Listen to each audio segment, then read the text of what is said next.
नेपाल के संविधान की प्रमुख विशेषताएं भाग 2। राजतंत्रात्मक एक तरह से परिवेश को छोड़कर, राजतंत्रात्मक आवरण को छोड़कर नेपाल के संविधान ने गणतंत्रात्मक व्यवस्था को अंगीकार किया। सितंबर 2015 में अपनाए गए संविधान के अधीन भारत की भांति संसदात्मक व्यवस्था को अपनाया गया है, जिसमें राष्ट्रपति नेपाल का नाम मात्र की कार्यपालिका है और वास्तविक कार्यपालिका मंत्रिमंडल है, जिसका प्रधानमंत्री है। नेपाल में वर्तमान में प्रचलित संविधान की अनेक विशेषताएं हैं, जिनको कि हम विभिन्न बिंदुओं के माध्यम से स्पष्ट करेंगे।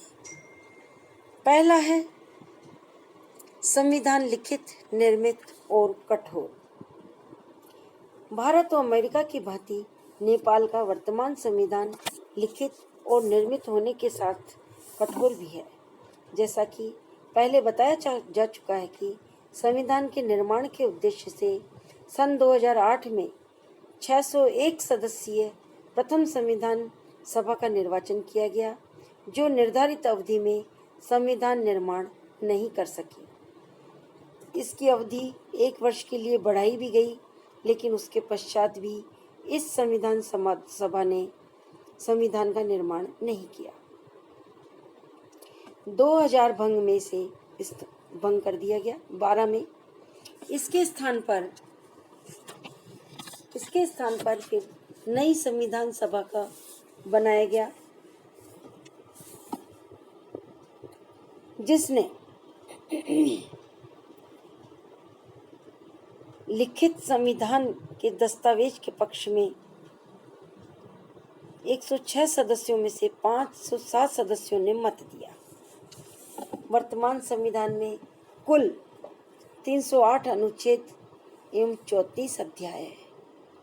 इस प्रकार कहा जा सकता है कि नेपाल का संविधान एक संविधान सभा द्वारा निर्मित है, जो लिखित है, जिसमें संशोधन हेतु संसद के 2/3 सदस्यों के समर्थन की आवश्यकता होती है। ब्रिटेन के अलिखित सरल संविधान से ठीक विपरीत भारत और अमेरिका की भांति यह एक लिखित और निर्मित दस्तावेज है। आगे चलकर नेपाल के संविधान का एक निश्चित समय पर निर्माण होने के पश्चात इस संविधान में समय और आवश्यकताओं के अनुसार संसद के व्यवस्थापन, संविधान के संशोधन, न्यायिक निर्णयों और चंद परंपराओं के निर्धारण के साथ इसके स्वरूप का निर्धारण होने की पूर्ण संभावना है, जैसा कि भारत और अमेरिका में होता रहा है। इस प्रकार कह सकते हैं कि नेपाल का संविधान लिखित, निर्मित एवं कठोर है। दूसरी विशेषता है इसकी गणतंत्र और जनता का शासन या जनता का संविधान। आज नेपाल में राष्ट्रपति, प्रधानमंत्री, कार्यपालिका और व्यवस्थापिका के सभी सदस्य जनता द्वारा प्रत्यक्ष या अप्रत्यक्ष रूप से निर्वाचित किए जाते हैं। इनमें से कोई भी पदाधिकारी वंशानुगत नहीं होने से इसे गणतंत्रात्मक कहा जाता है। नेपाल के संविधान का स्रोत सार्वजनिक इच्छा होने के कारण इसे जनता का संविधान कहा जाता है। संविधान की प्रस्तावना में स्पष्ट शब्दों में घोषित किया गया है कि हम नेपाल के संप्रभु नागरिक इस शासन विधान की रचना, स्थापना और स्वीकार करते हैं। जब नेपाल के संविधान को जनता का संविधान कहते हैं, तो इसका आशय निम्न 3 बातों से माना जाता है। पहला, संविधान के अंतर्गत शासन को आत्मनिर्णय का अधिकार प्राप्त है, अर्थात वह अपना संविधान बनाने का पूर्ण अधिकार रखते हैं। दूसरा, संविधान में प्रभुता, संपूर्ण देश की जनता में निहित है। और तीसरा, संप्रभु होने के कारण जनता को शांतिपूर्ण या अन्य तरीकों से कुछ भी करने का अधिकार है।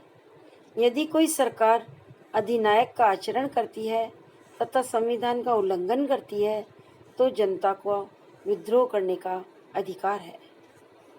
इस प्रकार जहाँ तक तीसरी बात का प्रश्न है, आज बल इसी विचार पर है कि जनता वैधानिक और शांति मार्ग अपनाते हुए निर्वाचन के समय सरकार बदल सकती है।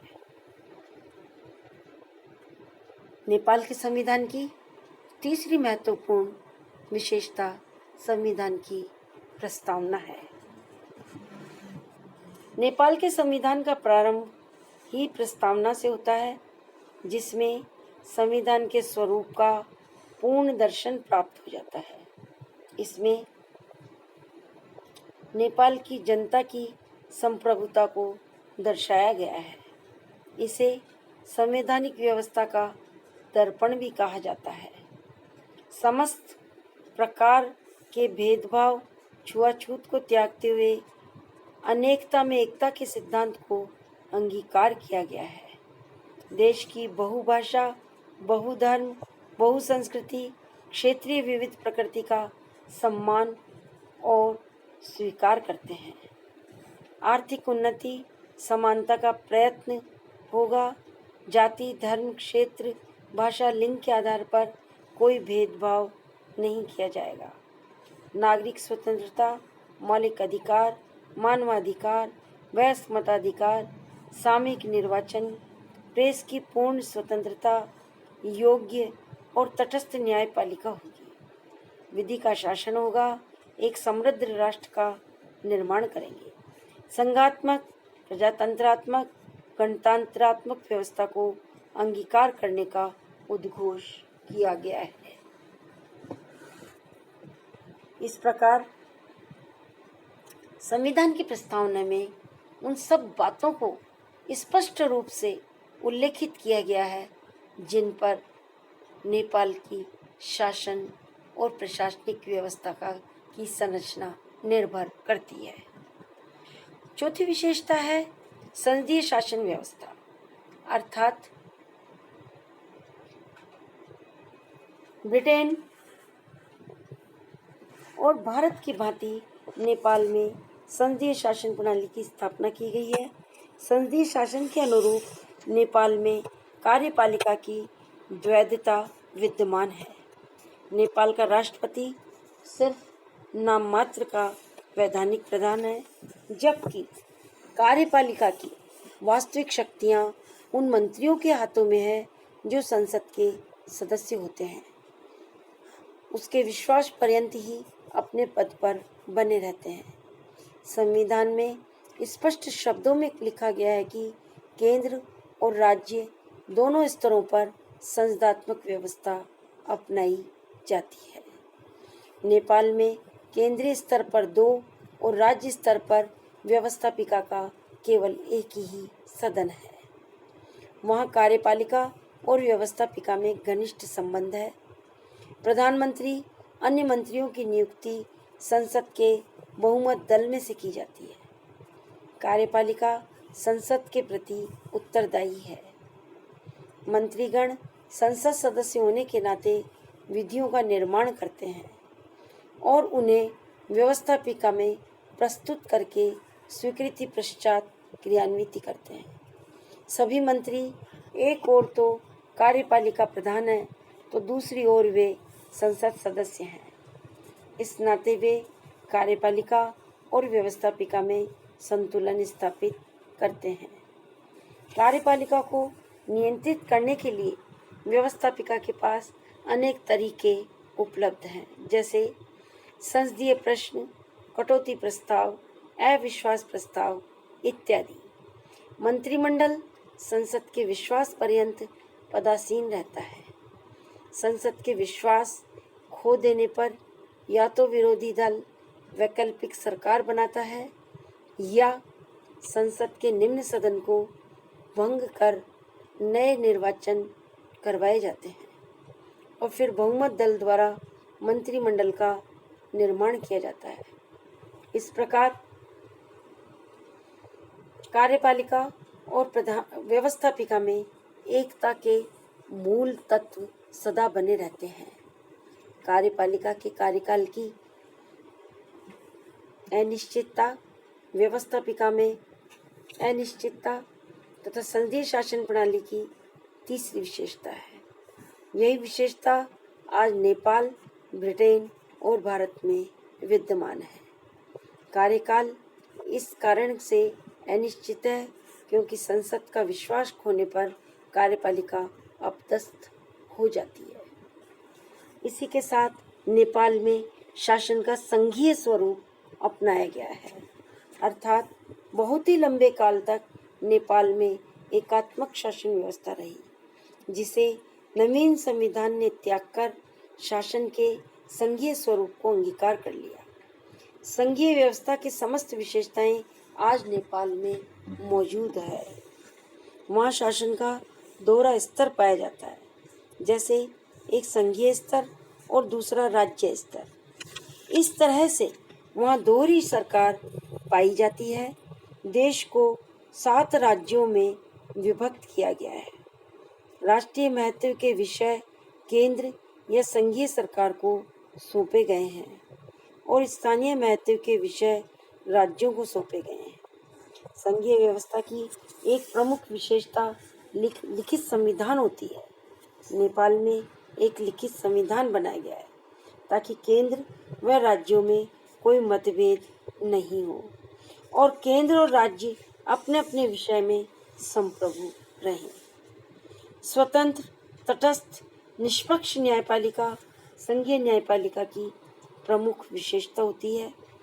तो नेपाल में एक सर्वोच्च न्यायालय का गठन किया गया है ताकि नागरिकों के अधिकारों की रक्षा हो सके और संविधान के प्रावधानों पर मतभेद होने पर यह न्यायपालिका या यह सर्वोच्च न्यायालय संविधान की व्याख्या कर सके।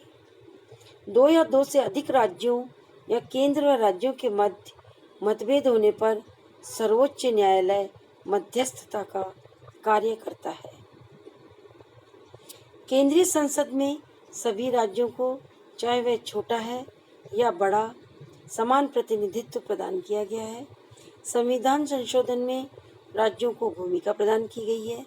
संघात्मक व्यवस्था की एक गौण विशेषता नेपाल ने भारत की तरह अंगीकार नहीं की है, जैसे वहाँ नागरिकों को दोहरी नागरिकता प्रदान नहीं करके केवल इकहरी नागरिकता ही दे रखी है। भाग 2 में इन विशेषताओं का उल्लेख करते हुए इसे यही विराम दिया जाता है। नेपाल के संविधान की अन्य विशेषताओं का विवेचन या चर्चा भाग 3 में करेंगे।